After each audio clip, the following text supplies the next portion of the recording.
Salut à toi, bienvenue dans ma classe, je suis le Dr C et voici une première capsule pathologique.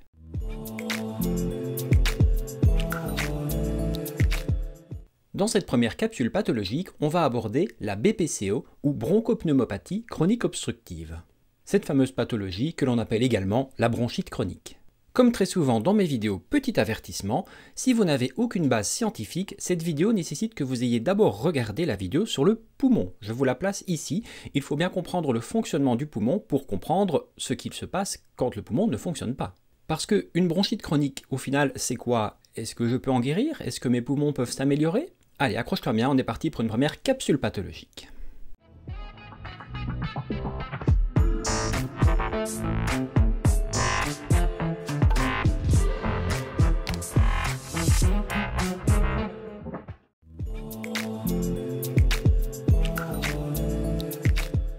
La bronchopneumopathie chronique obstructive, ou BPCO ou encore bronchite chronique, est une maladie qui touche environ 7,5% de la population française.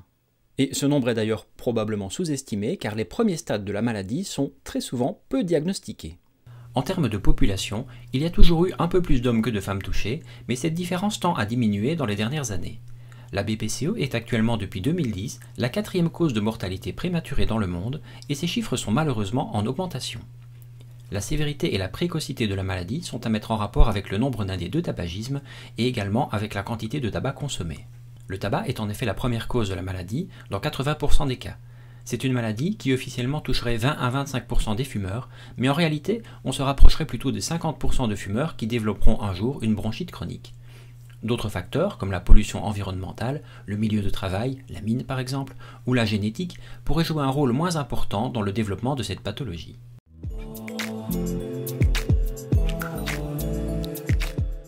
Avant d'aborder les mécanismes de pathologie avancés, attardons-nous d'abord un peu plus sur l'anatomie précise du poumon. Je vous propose d'aller un peu plus loin aujourd'hui dans l'étude des cellules qui composent le poumon et de leurs fonctions. D'ailleurs, petit rappel, je vous place ici la vidéo dans laquelle je parle de la cellule. Allez, venez avec moi, nous allons plonger à présent dans l'anatomie microscopique du poumon.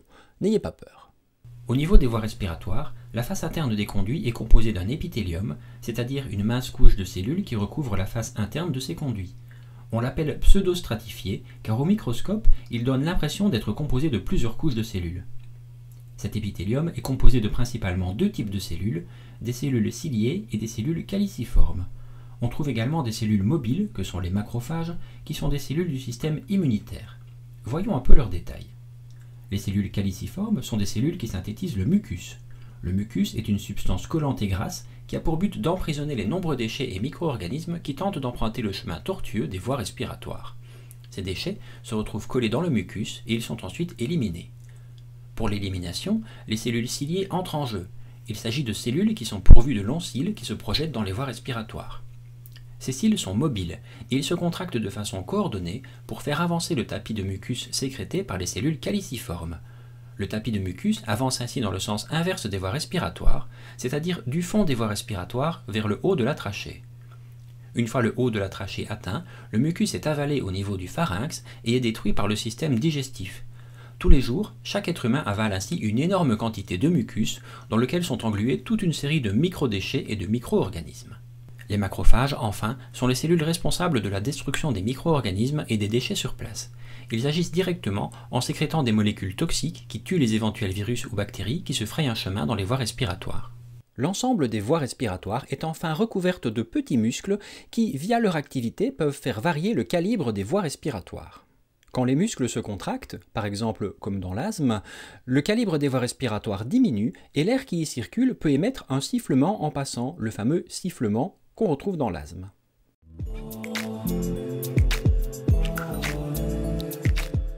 La bronchite chronique est avant tout une maladie inflammatoire chronique des voies respiratoires. Elle se caractérise avant tout par un rétrécissement progressif des bronches et des bronchioles et une hypersécrétion de mucus qui vient progressivement obstruer les voies respiratoires. L'inflammation continue des voies respiratoires, qui est provoquée la plupart du temps par la fumée du tabac, provoque des modifications du tissu pulmonaire, d'abord visibles uniquement au microscope, puis enfin visibles à l'œil nu, sur une radio, ou même les yeux fermés, en écoutant la respiration avec un stéthoscope. L'agression des tissus provoquée par la fumée de cigarette ou la pollution environnementale va provoquer une augmentation d'un mécanisme que l'on appelle le stress oxydatif. Le stress oxydatif, c'est la production par les tissus de molécules agressives qui vont venir progressivement détruire les tissus en question. Ces molécules vont progressivement détruire les graisses qui constituent les membranes cellulaires, elles vont détruire les protéines qui composent le tissu de soutien et donc l'architecture fine des voies respiratoires. Cette destruction du tissu pulmonaire se traduit par de l'emphysème. L'emphysème, c'est la perte de structure du tissu pulmonaire depuis les alvéoles jusqu'aux bronchioles. Vous voyez sur cette image la différence entre le tissu pulmonaire normal, composé de grappes de petites alvéoles, et le tissu pulmonaire dans l'emphysème, où les petites grappes sont perdues, transformées en grands sacs. Ces tissus pulmonaires, qui étaient fonctionnels auparavant, se transforment en grandes poches de tissu sans alvéoles, qui n'a donc plus aucune fonction dans la respiration.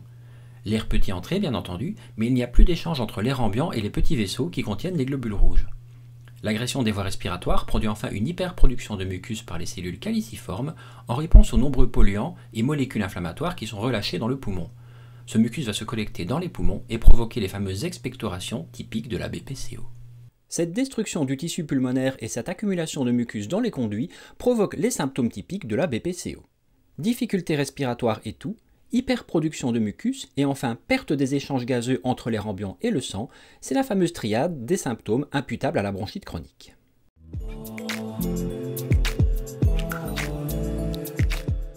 Le diagnostic de la BPCO se fait d'abord sur une base clinique par un médecin. Il est donc bien entendu hors de question d'établir un diagnostic de BPCO par quelqu'un qui regarderait cette vidéo, non. La pose du diagnostic doit être réalisée par un professionnel dans des conditions bien définies. Parce que, au final, les symptômes qui doivent faire penser à une bronchite chronique ne sont pas particulièrement spécifiques. Une toux qui dure depuis plus de 3 mois, des difficultés respiratoires et une augmentation du volume et de la consistance des expectorations. Ces symptômes apparaissent progressivement et sont donc souvent sous-estimés par le patient et le soignant. Cette dégradation est ponctuée d'exacerbation, c'est-à-dire une aggravation nette et brutale de la fonction respiratoire, avec plus d'expectoration et une majoration de la difficulté respiratoire.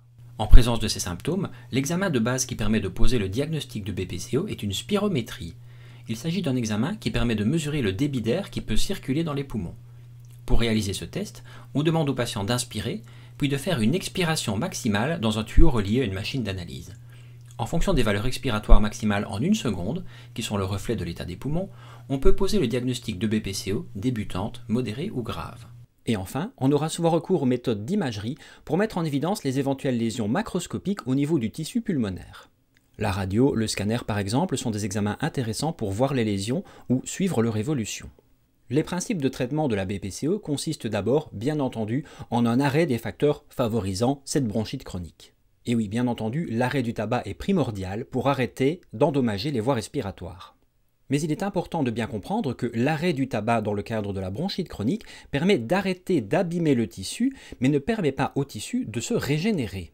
Il est donc tout à fait primordial de stopper tout tabagisme avant d'en arriver dans les stades les plus graves de la maladie. Enfin non, je recommence. Il est absolument primordial de ne jamais fumer, évidemment. Une fois l'arrêt du tabagisme effectif et une activité physique prise ou reprise, il existe enfin des traitements qui permettent d'améliorer la symptomatologie des patients. On améliore donc les symptômes, pas le poumon. Il existe schématiquement 3 types de molécules qui sont utilisées. La première est un anticholinergique. Alors impossible pour moi d'expliquer sur cette vidéo leur schéma d'action, mais disons pour rester simple que ces molécules permettent de diminuer la production de mucus dans les voies respiratoires. Il existe également des bronchodilatateurs, qui sont des molécules qui permettent de relâcher les petits muscles qui entourent les bronches, afin d'en augmenter temporairement le diamètre, et de favoriser le passage d'air dans les voies respiratoires. Enfin, des corticoïdes inhalés permettent de diminuer localement l'inflammation dans les voies respiratoires et d'améliorer temporairement les symptômes. Ces molécules sont souvent administrées en aérosol ou en puff, comme on dit, et possèdent soit une courte, soit une longue durée d'action. Bien entendu, toutes ces molécules sont l'apanage du professionnel de santé et leur utilisation est soumise à prescription médicale. Pour toute information sur ces différents traitements, si vous suivez un tel traitement, n'hésitez pas à poser des questions à votre médecin traitant qui sera le ou la plus à même pour vous répondre.